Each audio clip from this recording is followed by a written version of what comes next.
Bah alors, ce qui m'a amené tout d'abord au rugby, en fait, moi, je faisais de la boxe juste avant. Je m'étais abîmé le poignet, Mhm. et comme tu sais, le poignet à la boxe, c'est très important. Ça nous permet de. C'est notre outil de travail, quoi. Et donc, du coup, Ouais. moi, j'avais mis en stand-by la boxe.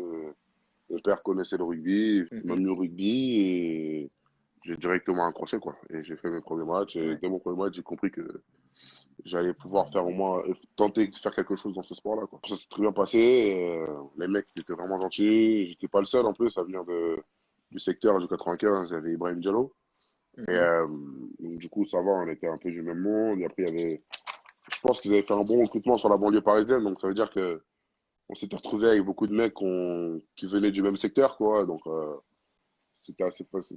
C'était simple pour moi, quoi. Donc, voilà. Tu, euh, tu connaissais quelque chose au rugby Pas avant de du tout. Le commencer? seul Pas match, du le tout. seul match que j'avais vu, c'était contre les All Blacks à la Coupe du Monde où Ouais. ils avaient fait le V, là, le En grand 2000... V de la victoire. Ah, en 2011.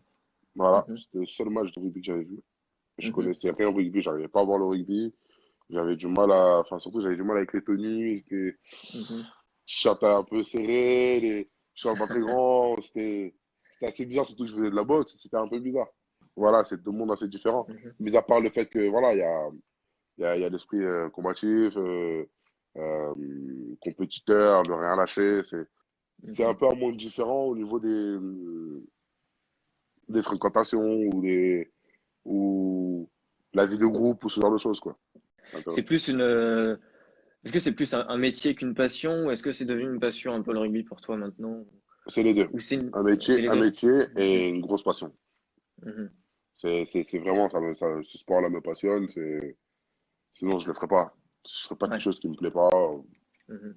J'aurais fait autre chose, mais non, vraiment, le rugby, c'est un sport qui me plaît vraiment Mhm. et ça m'a permis aussi de rencontrer beaucoup de personnes. J'ai rencontré des personnes en or, quoi. Et c'est ça qui te rend encore plus amoureux de ce sport-là, quoi. La sensation que tu as quand tu rentres sur le terrain, la sensation que tu as quand tu ressors du terrain, quand tu vas à l'entraînement avec les copains, ce genre de choses. Mhm. C'est c'est une sensation unique, quoi. C'est idole, pas tellement, mais un exemple. C'est Ouais. un joueur. Aujourd'hui, il joue plus trop, mais c'est Yannick Nyanga. Mhm. Yannick Nyanga, moi, ça a vraiment été un exemple. C'était un joueur aussi, je vois troisième ligne, quoi. Et c'est Mhm. un joueur vraiment auquel j'avais l'impression qu'il me représentait, quoi. C'est-à-dire que quand je connaissais pas le rugby, quand je venais de commencer le rugby, une anecdote comme ça, par exemple avec Charles William, là, on Mhm. était, avant d'aller jouer un match, on regardait le tribut de Yannick Nyanga, quoi. Il est au Racing, et Ah voilà, oui. Mhm. on est tout le jour ensemble, et vraiment, c'est une personne qui m'accompagne vraiment dans mon évolution, quoi. Je Mhm. le considère vraiment comme un grand frère, et vraiment, il a un Ouais. gros impact sur ma vie, quoi. Voilà. Et puis donc l'aventure de la Coupe du Monde Ouais, euh, ouais, qui s'est arrêtée prématurément quoi. Donc c'est ça, avec une rupture du qu'est-ce- croisé. Pour moi, c'était la meilleure aventure c'est le meilleur souvenir que j'ai au rugby, je pense, hein.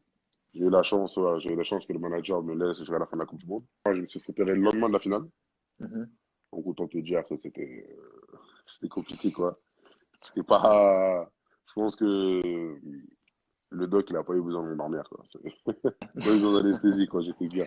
Et donc, du Ouais. coup, non, vraiment, c'était vraiment top, quoi. Ça m'a permis de rêver encore. Et voilà, c'était un moment inoubliable et ça m'a permis aussi de créer des liens avec des personnes et de Mhm. te dire que voilà, aujourd'hui, c'est des frères, vous avez partagé quelque chose d'énorme ensemble et à jamais on se souviendra de ça, quoi. Quel est le joueur de l'équipe de France U20 qui t'a le plus impressionné pendant la Coupe du Monde? Jordan, Jordan Joseph, hein, il était un ovni, un ovni. Ouais. Et là, ben, Tamac, hein. Tamac,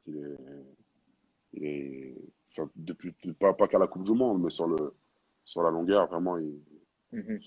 il est très bon, il est très bon. J'ai eu William au téléphone. Euh, J'espère que t'as pas dit des conneries parce que sinon je vais l'appeler, je vais le tuer. il m'en a dit quelques-unes, mais on va Ok. pas trop raconter. Ah. Il m'a dit que t'aimais bien être premier un peu partout. Ah. Il m'a demandé de te rappeler que c'était pas possible d'être premier partout, notamment à FIFA. Bon, en fait, le truc, c'est que ouais, j'assume les meilleurs. Mais en ce moment, tu vois, quand j'étais en âge, c'était pendant le ramadan, j'étais un peu fatigué, mais vraiment, si on joue côte à côte, je pense que je le mélange un peu. Mais voilà, je suis pas le meilleur à FIFA. Je suis pas le meilleur à FIFA, non, non. Mais bon, il est bon, franchement, ça, Mhm. je peux l'admettre, je l'admets, il est bon. Ah ouais, bah, Mhm. pour moi, c'est un mec, je le considère comme, c'est mon frère, quoi. Mhm. Je peux pas le définir autrement, même s'il est là, voilà, je le dis jamais, mais c'est un mec que je considère comme mon frère, et voilà, c'est à la vie et la mort, quoi. C'est son pied, mon pied, Mhm. comme on dit. Comme avec Ouais. Yuan Tanga, euh, pas plein d'autres mecs, parce que j'ai pas plein d'autres mecs que je considère comme mes frères. Mais voilà, c'est des personnes vraiment qui comptent pour moi. Charles, je l'ai connu dès ma première année au Racing. Et Mhm. depuis, on s'est pas lâché, quoi. Pour moi, le rugby, c'est tellement, enfin, le sport de niveau, c'est tellement sélectif qu'il faut, faut lâcher pour prendre de l'altitude. Et il faut faire des sacrifices. C'est-à-dire que t'as un choix. Soit tu prends les mauvaises choses et tu essayes d'avancer, mais c'est comme un poids, ça va te tirer vers le bas et tu n'atteindras pas tes objectifs. Soit tu les laisses tomber et tu essaies d'évoluer. Quand je dis un Mhm. poids, c'est pas souvent négatif. C'est-à-dire que tu peux avoir un sacrifice, c'est-à-dire ne plus, comme je disais, euh, ma mère, elle habitait loin, je pouvais pas trop la voir. Et donc, du coup, c'était des choses, ce genre de sacrifices, comme m'éloigner de certaines personnes ou faire les bons choix dans ma vie. C'est ce genre de sacrifice dont je parle. C'est ce qui permet aussi de, d'avoir un peu plus de rage, tu vois, quand tu vois ce que tu mets sur le côté et tu as envie de retrouver ces choses-là, mais pour les retrouver, faut vraiment être bon sur le terrain, être bon durant les entraînements. Bah, c'est ce genre de sacrifice-là qu'il faut faire, quoi. Oui, t'avais été prêté à Vannes la saison dernière, C'est ça, pendant donc 3 mois. t'en es plutôt satisfait de ce prêt? Ah ouais, moi, ça m'a vraiment permis de voir autre chose et puis de me relancer vraiment. C'était un très bon niveau, ça m'a permis de voir tellement de choses, surtout de progresser en mêlée fermée, voilà, de renouer un peu avec un jeu que j'aime bien, c'est-à-dire un jeu un peu rugueux. De, voilà, ça m'a permis aussi de connaître d'autres personnes, d'apprendre de ces personnes-là, parce que tu as pas mal d'anciens qui ont joué en top 14, qui sont, voilà, pareil encore, le rugby, comme je disais, ça crée des liens, ça crée des relations, et voilà, Mhm. c'est des relations que je n'oublierai jamais, quoi. J'avais pas le choix, j'avais le choix, mais je sais que si je serais pas parti là-bas, j'aurais pas joué au Racing, et puis j'aurais pas pu faire quelques matchs au top 14, et donc en vrai, c'est peut-être Mhm. mieux que j'aille Mhm. en Pro D2. Au dernier match contre La Rochelle, tu marques ton premier essai en top C'est ça, ouais. 14, c'est ça? Ouais, c'est ça, ouais, en Ouais. tout premier match, ouais. Ça t'a fait quoi de marquer cet essai? Bah, pour moi, pas un accomplissement, parce que c'est, c'est pas ça le but ultime, mais Mhm. une récompense, comme une sorte de Mhm. récompense. Voilà, t'as travaillé, et comme par hasard, à la fin, tu marques ton essai, quoi.